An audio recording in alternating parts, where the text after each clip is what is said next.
On a glorious journey to great academic heights, you need a university that will guarantee you hopes of employment without sweltering in a pool of job hunts. I present to you Ndejje University. We are an Anglican university endowed with 3 state-of-the-art campuses in Luero Bombo, the Graduate School in Rubaga, and the Kampala campus along Balintuma Road behind Mengo Hospital. With well-coordinated learning programs ranging from day, evening, weekend, in-service and e-learning, the globally recognized university offers job market competing courses that will surely light your academic path. Our various undergraduate and graduate programs include Business Administration and Management, Engineering and Survey, Basic Sciences and Information Technology, Education, Environment and Agricultural Sciences, Arts, Health Sciences, and many more. With accreditation by the National Council of Higher Education, we now offer a diploma in clinical medicine and community health.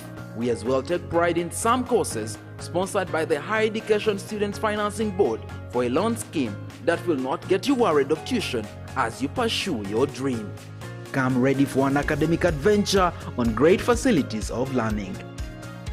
You can visit our website on www.ndejjeuniversity.ac.ug. Ndejje University, the fear of God brings knowledge and wisdom.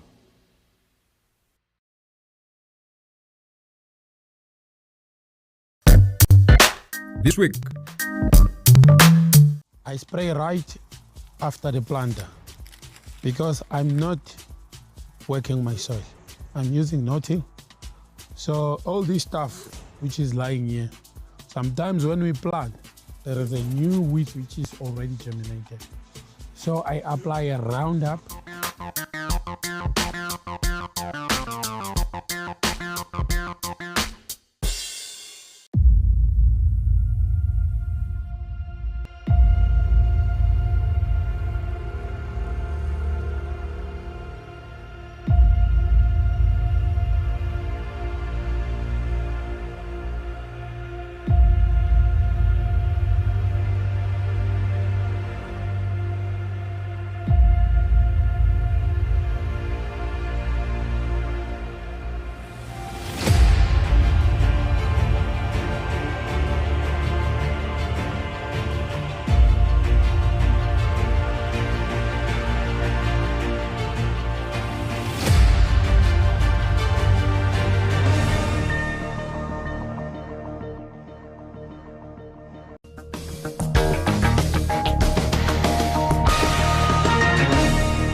Welcome, this is Live at 8. My name is ANSLEM OJARU with the news in details. Aspiring students at Ndejje University are creating new campaigning strategies to reach their voters following the Electoral Commission's rule against using posters on the university buildings. Let's have more on that story. Ndejje University is experiencing a wave of change as students prepare to go to the polls and elect their leaders, with the Electoral Commission ruling out traditional methods like posters on university buildings because of littering the compound. Students are turning to social media to reach their peers. The Electoral Commission, these are things, of course, we love our university, and indeed, we need to follow the instructions given to us. However, it want to be a challenge to some of us because the supporters, they want to see us everywhere. However, as we are campaigning, we love our university and we need to promote our university. So we need to be creative, like they said. They gave us how to be creative. And me, I feel like it's okay. We are going to be so creative. We are going to have our posters hanged in air, in space, because really, sometimes when I move around my universe and I see when it is very dirty because of posters, it annoys me like a student who loves my university. Maybe get into the students to enable them to know me and maybe vote for me without pinning these posters. I'm going to use the online, whereby I'm going to make those online posters and I'm going to spread them to different groups and go and talk individually. I'm going to go to hostels, talk to the students, and where those people rent, I'm going to go in their rooms and talk to them one by one so that they get to know me. And strategies I'm going to use to campaign. I'm going to be interviewing people, knowing what they are going through, and to get to know what they want, because we need to change in Ndejje University. And secondly, we are going to go on online classes, WhatsApp, Telegram, TikTok, trying to get people's votes. And now secondly, we have to befriend everyone. So that's all I can say as per now. Guild Representative Council aspirants in the Faculty of Business, Samuel Sendi and Nicholas Sebliba, share their campaigning strategies that aims to avoid violence among their supporters. And now they will handle violence, depending. If violence is coming from my people, the people who are campaigning for me, I'll have to control them in a way that we have to first talk before we go for campaigns. If it is coming from other people, then we also have to take action and try to see that we fight that violence that is coming out from those particular people. Now, like what occurred yesterday on the open air campaigns, we had too much violence. People were shouting, making noise. You cannot even make your good manifesto that you have for people.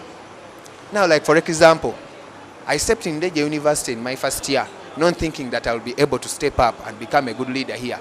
We have the love, but sometimes we have the fear of what we see outside there and what we see in other. It comes from the candidate himself or herself. You know, we always host meetings every day before doing anything. We always tell our supporters to be calm, because this is not a do or die. We are all looking at how best can we progress Ndejje University. And I call all the candidates to advise their supporters to be calm down. They should not, this is not a do and die thing. We should have politics, we should have our campaign in a realistic order, whereby we are promoting the name of our university even outside as we are campaigning. So me, myself, I always talk to my campaigning team. We sit down, we advise on how to campaign, and you will never see a team Wambale Joab violating anything. The candidates further discussed their aspirations for running for leadership positions at the university. Into Ndejje University, I saw a gap in the university. So I decided to work and help students without any post, help students so that they can be able to know the rooms that they are going to go to, because they didn't have any direction of where they should go to, maybe to apply. So when I see someone, I used to go and help them, take them to the respective offices so that they get help and assistance. So from then, these students saw me and liked me and decided to appoint me as their class coordinator. So this has pushed me up to now, and they have pushed me, and I'm still requesting for their vote so that I go higher and work with them so that we make a conducive environment at Ndejje University. So I'm kindly requesting for your votes, the business faculty, to vote for me as your GRS representative council. This is what I have for every faculty. Many people have been thinking that it's only in engineering or sciences that we have research, innovation, and different research competitions. So me, I want to see how best I want to introduce research and innovation. All faculty, let it be business, let it be arts, let it be IT, medical. We want to see a competitive environment. Students should understand that when you join in Ndejje University, it's not about marks. We want to see environment where a student should be creative, should create something that is marketing the university and marketing Uganda at large. Africa is lagging behind because of the theoretical part, the level of education in Uganda. People are just concentrated on marks. So that is the thing we want to remove from Ndejje University as students. So it does not involve the top management, but we are going to do this as a student to see that we market. The current GRCs and the committee, they had the advantage of putting up posters, banners and whatsoever, but we have had a very big challenge that some rules have been changed. We don't have to put posters on walls, we don't have to campaign vigorously, we have to be in a very normal way. For example, we have to buy boxes now. And now those boxes, now for example, if I may say, those boxes, you are going to be buying boxes every day. We have to create banners. Yes, we are coming up for this posts, but sometimes our financial status is also not okay. We are pushing for the love of the students and for the love of becoming a good leader. Me as myself, I see myself as a good GRC, and I know I will be capable of doing. This Kampala campus in Mengo, with only 2 students nominated for guild presidency and 3 for vice.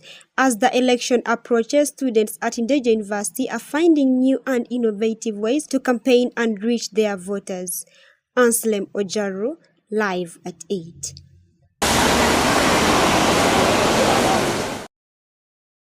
The chairman of the National Resistance Movement, President Yoweri Museveni, has thanked NRM leaders for their support to the party and has urged them to continue supporting programs tailored at lifting people out of poverty. He said this while addressing village leaders, village chairpersons at Kololo Independence Grounds. Sarah Chirabo with more on that story. President Yoweri Kaguta Museveni addressed Kampala NRM village chairpersons who gathered at Kololo Independence Grounds to discuss matters of national development as well as those affecting wananchi in their areas.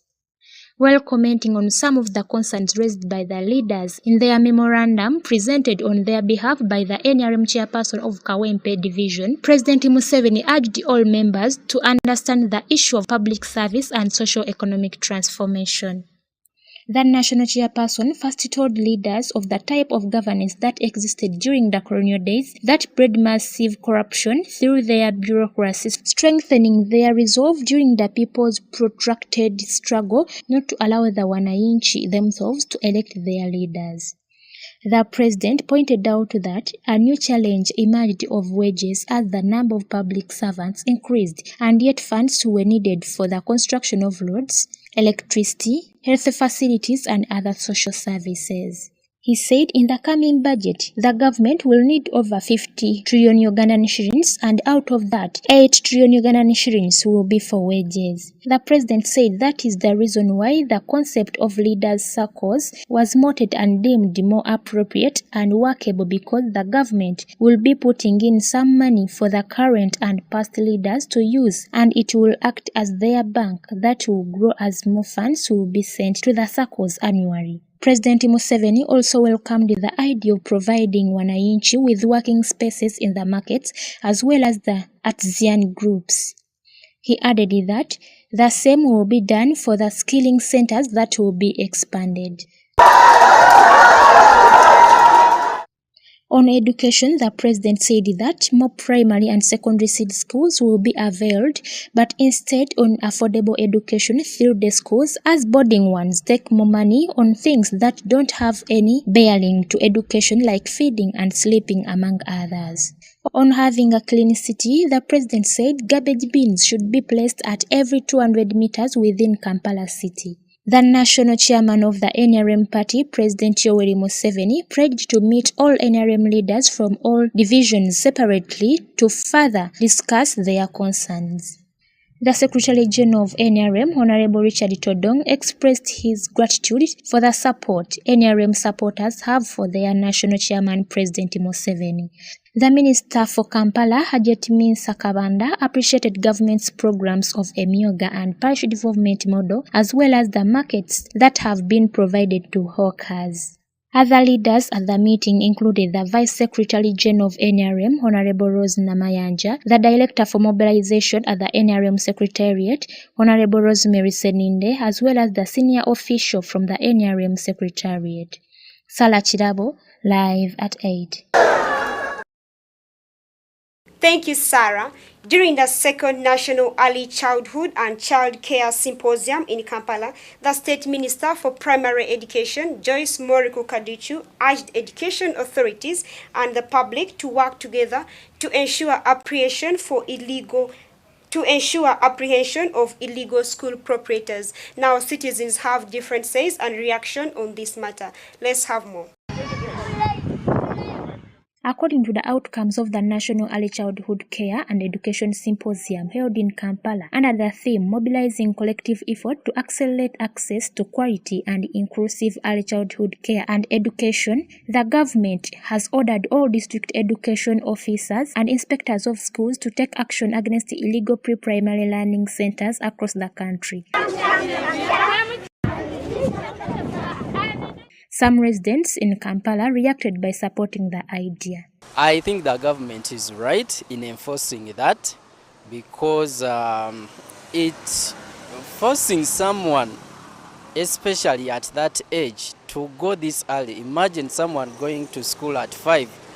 Somehow it damages their brain. I'm not a medical person, but I would assume so because these are young children. Their brains are still developing. So I support it 100%. The government is right in coming in and regulating what times these nursery school children should be going to school. Other parents, however, suggested that such schools should not be closed but instead be briefed on how to adjust on their operating systems. They should adjust. Probably what causes especially such schools to force children to go at those hours. You know, this is Uganda. Most of our trainers are not well trained. They are not well informed. So probably the government actually, before enforcing that law, they should put in place trainings so that they help and show those teachers that, you know what they are doing is wrong. Probably that will also help.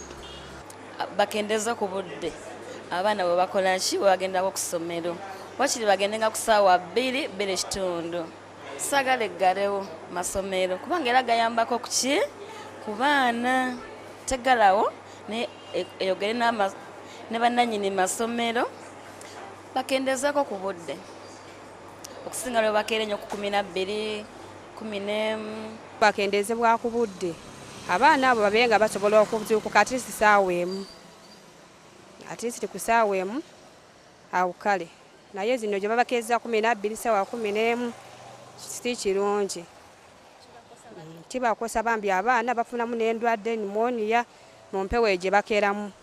However, Julius Sewankambwe, a teacher by profession, emphasized that for the betterment of the kindergarten children, there is a need for joint effort of parents, teachers, and the government.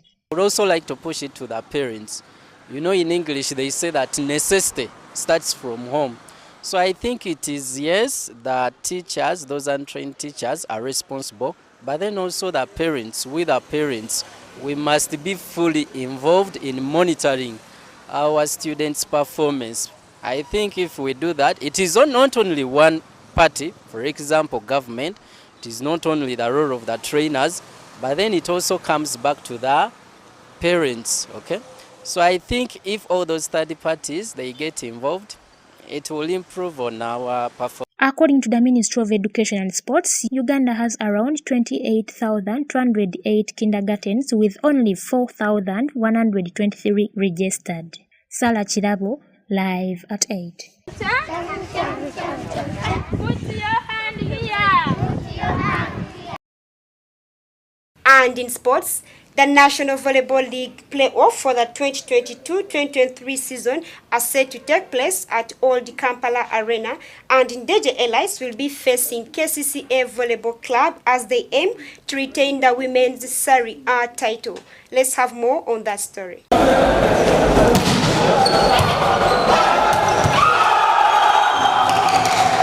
The Ndejje Elites are set to take part in the National Volleyball League playoffs for the 2022-23 season, where the best teams from all over the country will be competing starting this weekend for the ultimate prize. The playoffs kick off on Saturday, April 1st, and will stretch up to the 23rd of the same month, with 6 games scheduled throughout the day. The opening game features Jinja Volleyball Club taking on KVCB in Serie C1, followed by Mbarara Youth Volleyball Club versus Makerere Titans in another Serie C1 encounter. Ndejje Elites interim coach Sadat Waguma says his team is ready to face off with the other giants in the women's top division, and that it is no surprise that the team has come this far.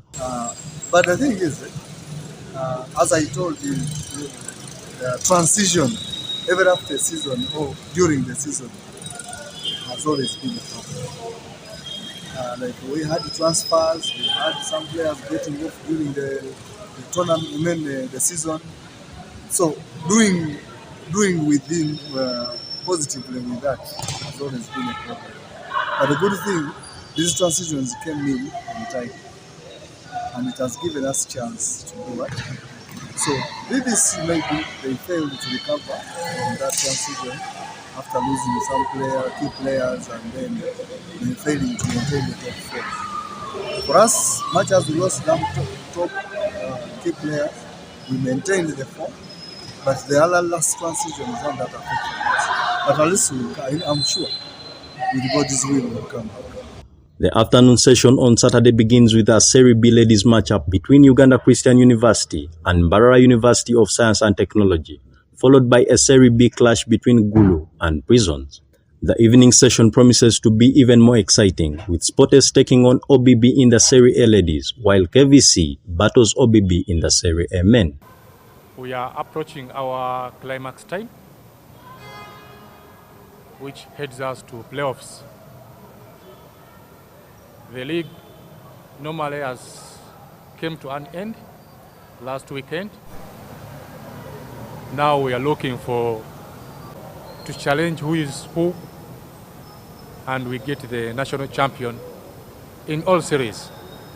That is Serie A, men and women, Serie B, men and women, and Serie C. Today, we are here to inform you how far and what are going to be the procedures we follow during the playoffs, which are going to start on 1st of April this Saturday until the 7th of May. Sunday's fixtures include UPDF versus Loras and Entebbe versus Air Force in the Series C2 matches, with UPDF facing Kampala University and Elion playing Police Volleyball Club in the Serie B ladies and men's games respectively. The day culminates with Ndejje Elites playing KCCA in the women's Serie A game, while Sportes take on Uganda Christian University in the men's Serie A. There are several exciting storylines to follow during the playoffs, and here are some to look at. In the men's Serie A, Sportes will be looking to bounce back after their unbeaten run was ended by UCU. Yeah, it is good that we play a team that already beat us, so at least we can adjust on why we lost, and then we move on to the next challenge. So it is at least a little bit better to know that the team you're going to play is strong. See, when you're going to play a team when you know it is weak, even the motivation is down. So now at least it is better that we know that the team is strong, so we have to also come when we are hard. KVC will also be hoping to make an impression when they face defending champions OBB, who have a strong track record in the league. I'm saying our first plan for the playoffs is to enjoy volleyball on court when we get to play. But the journey has been interesting because when I joined KVC, I'm sure most of you know I'm Zimbabwean. It was quite a good opportunity for the team that is hungry, for a team that hasn't played in the playoffs in a while, for a team that is coming out from COVID just like everyone else. So it's always a pleasure to coach athletes who are so hungry, athletes who are so willing to learn. And even as we go for the playoffs, the boys and the men are still hungry for more. They're still hungry to learn. They're still hungry to perform. Sharif, OBB captain. Yeah, we have had very many challenges, but the boys, we have endured and we are good to go because we are men. We don't play coaches. It's the players who play. With the positivity, everything is possible. Meanwhile, the women's Serie A is shaping up to be a highly competitive division, with defending champions Ndejje Elites facing a tough challenge after losing some key players earlier in the season. KCCA and Sportes will be hoping to capitalize on their rivals' weekend roster to claim the title. Yes, we are playing against OBB, who's a tough opponent.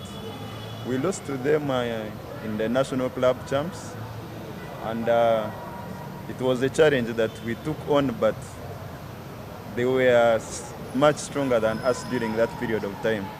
But this time around, I can assure you we are prepared for this challenge, and I am very hopeful and very confident that we can pull up a win from these games, though it has not been easy in the regular play, first round and second round. The first round was a bit easier for us to beat them. Second round there was a bit of a challenge, and I think luck was towards our side. Most of our fans had given up on that game, but God was willing us to win it. So we took it on as another win. We shall build from that, and hopefully we come up as victors on the first game of the playoffs. While the venue might be smaller than the Lugogo Indoor Arena, the players and coaches are ready to put on a great show, and the organizers promised a shift to the desired venue if need arises and the Lugogo Indoor is available. With a lineup of thrilling matches and exciting matchups, this year's National Volleyball League playoffs are not to be missed. Ali Sharan Kiranda, live at 8. The Federation of the Uganda Football Association has announced that Micho will be retained as the Uganda Cranes coach despite a series of poor performances. Let's have more on that. The Federation of Uganda Football Association has decided to give Uganda Cranes coach Militin Micho Srejovic more time to improve the team's performance. The decision was made after a doubleheader against Tanzania, where the Cranes suffered a loss in Ismailia before bouncing back with a 1-0 win in Dar es Salaam. FUFA President Moses Magogo defended the decision, stating that the team is still in transition and needs time to improve. He also disputed claims that the win in Dar es Salaam was the turning point for Micho's retention as the coach, stating that the decision was made earlier on March 18th. The Cranes are currently joint second with Tanzania in Group F of the ongoing Afghan qualifiers, with 2 matches against Algeria at home and Niger away still to come. In addition to retaining Micho as head coach, Magogo declared all technical positions of other national teams, including the Crested Cranes, as vacant, which means that FUFA will be looking to appoint new coaches to lead these teams in the future. Fans and critics alike will be watching closely to see if Micho can turn the team's fortune around in the upcoming games. With a strong performance against Algeria and Niger, the Cranes could still qualify for the AFCON, but time is running out and the team will need to step up their game to secure a spot in the tournament. Ali Sharan Kiranda, live at 8. Thank you for watching. That was Live at 8. My name is ANSLEM OJARU. Till next time, bye-bye.